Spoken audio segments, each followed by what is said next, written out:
شروع کرتا ہوں اللہ کے نام سے جو بڑا مہربان اور نہایت رحم والا ہے۔ درود و سلام ہو محمد و آل محمد پر۔ نصرانی خاندان کا چشم و چراغ زکریا بن ابراہیم، باوجود یہ کہ اس کے ماں باپ دونوں عیسائی مذہب سے تھے، اس نے اسلام قبول کیا اور اسلامی قوانین کے پابندی قبول کی۔ اس نے حج کے موسم میں مدینہ منورہ میں حضرت امام جعفر صادق علیہ السلام کی خدمت میں حاضر ہو کر اپنے اسلام قبول کرنے کا قصہ بیان کیا۔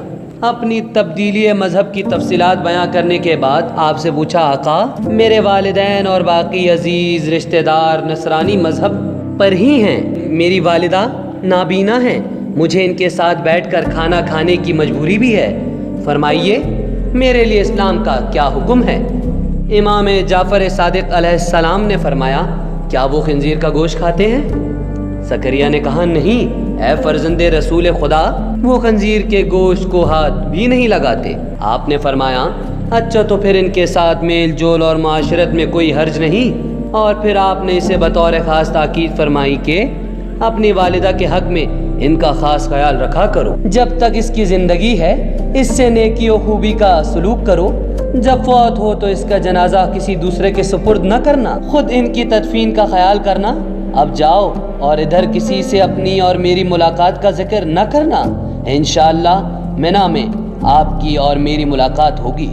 زکریا نے ایام منا میں آپ کی زیارت کی اور مناسک حج ادا کر کے ایام حج کے بعد کوفہ واپس لوٹ آیا۔ اس نے امام جعفر صادق علیہ السلام کے حکم کے مطابق والدہ کی دیکھ بھال میں بھرپور توجہ دی اور ایک لہجہ بھی کوتاہی نہیں کی۔ وہ اپنے ہاتھوں سے اپنی ماں کو کھانا کھلاتا۔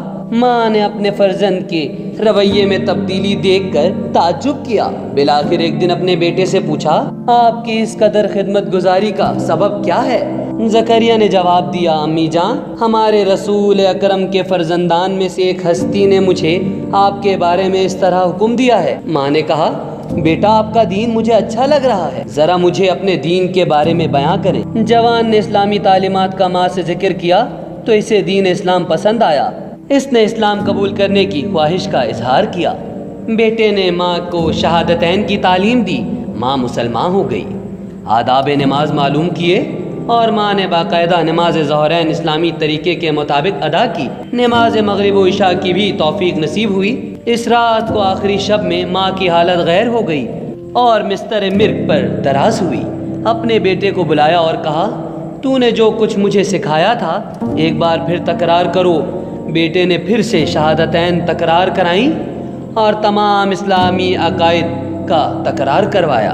ماں نے سب باتوں کا اقرار کیا اور تکرار کیا، اپنی زبان سے ادا کیا اور پھر اپنے خالق حقیقی سے جا ملی۔